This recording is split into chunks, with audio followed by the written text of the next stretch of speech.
Hey, what's up guys? Welcome back to a new YouTube video. Today I'm gonna be doing frequently asked Amazon questions.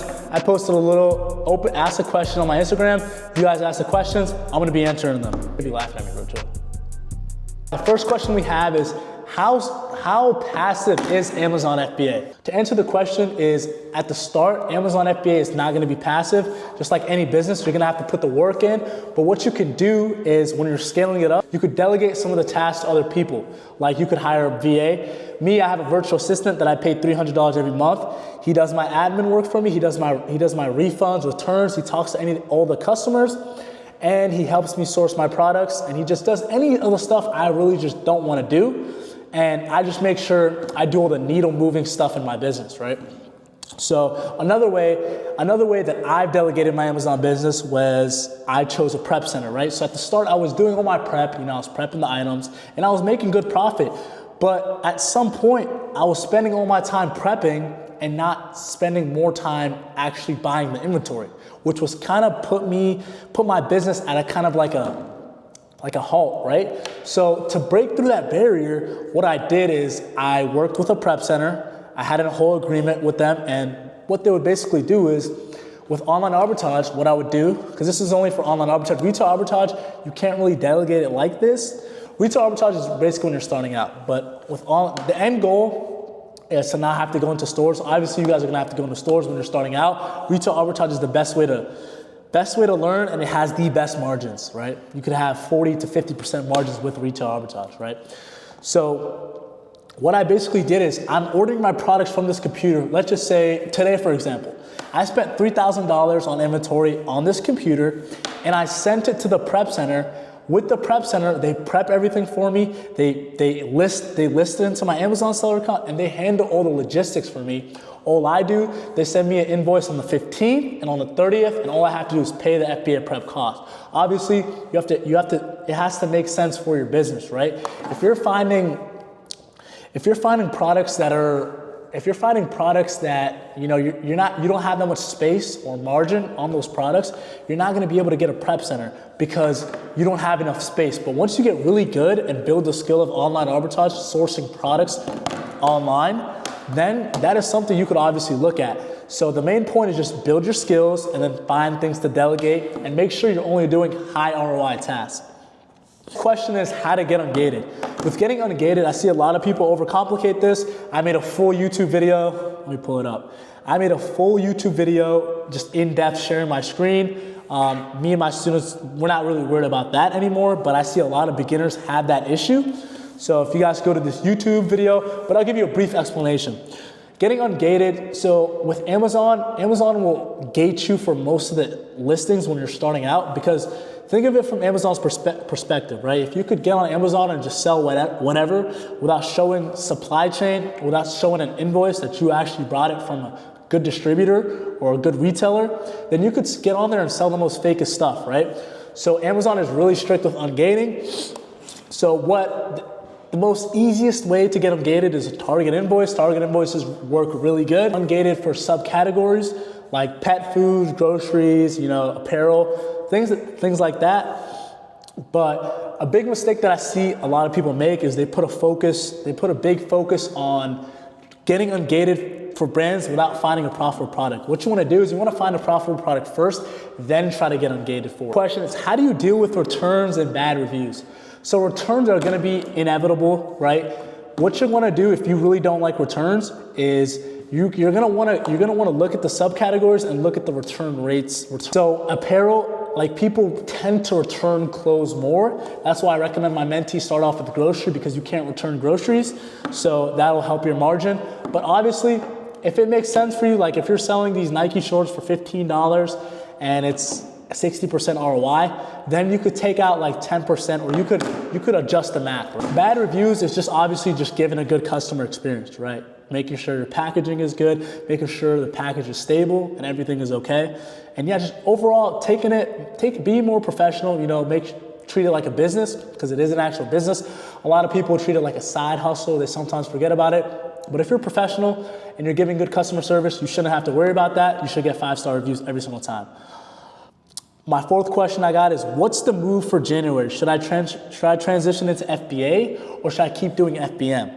right? So right now it's December 15th, December 14th is prime FBM time, you know, really killing it. I mean, I just dropped off like 200 orders today. But the thing about FBM, it's really good. It's really good during Q4. It's really good during year wide if you really love your cash flow. It just depends on you, right? I would recommend sending stuff in for January right now, but I would recommend a healthy mixture of FBM and FBA depending on which products you find. Some products are going to be good for FBA, fulfilled by Amazon, where you send an F and SKU label, you ship it to Amazon, and Amazon handles more of the fulfillment.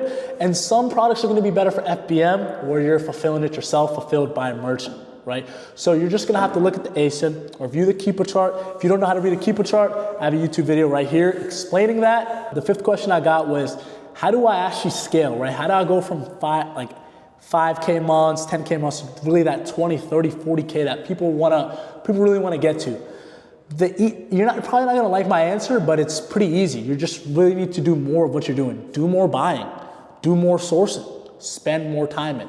It's ridiculous how many people come up to me and be like, I'm not finding I'm not finding any inventory, or I'm not finding much products, when they're only putting 1 to 2 hours in every day or 10 hours every week. If you want to scale, if you want to increase your business, you're going to have to find ways to delegate, put more time in, and get business funding, right? What I'm speaking with my mentees right now, 2 of my mentees is getting their LLCs, making sure their credit's over 700, so we get them Amex plums, business funding. So instead of spending your own money on inventory, you could use the bank's money like Amex, Chase. They have really good business funding. There's 0% APR cards. The Amex Plum has 60 days to actually spend that money on products to get that return and keep your profits, then pay off your Amex Plum. That's why I really recommend the Amex Plum for beginners, and that's what we is. Which is better, reverse sourcing or manual sourcing? Before I say which one is better, let me just explain what they are. If you're new and you don't know anything about Amazon FBA. Manual sourcing is where you're going on the websites, you know, you're signing up for email lists, or you have a burner email, and you sign up for Kohl's, Vitacost, and they're sending, let's just say they have a 25% discount, and you find a really good product, on the website, but it doesn't meet the criteria. My product criteria is $3 profit, 30% ROI. Let's just say it's at $2 profit, 15% ROI. If we get that 25% discount plus percent cash back, that could potentially make the product profitable and good. And the harder it is to find a product, the better it would be. So that's why I recommend manual sourcing for finding products that isn't gonna die off too soon, because products, sometimes too many people hop on it, the buy box price goes down. So I really recommend doing manual sourcing. But for more beginners, I really recommend manual sourcing to find really those quality leads. But if you're a beginner, you're trying to find your first winner, I really recommend reverse sourcing, get on a popular listing, see the people who are selling it. I recommend reverse sourcing sellers from 10 to 150, because what ends up happening sometimes is that if you reverse source the people with 500 to 1,000 reviews, they're doing wholesale. And what wholesale basically is where you're buying from licensed distributors, you're getting these products for $1,000, $2,000. Sometimes you're just not gonna get those pricings, right? You're not gonna get that price. So you just end up wasting your time.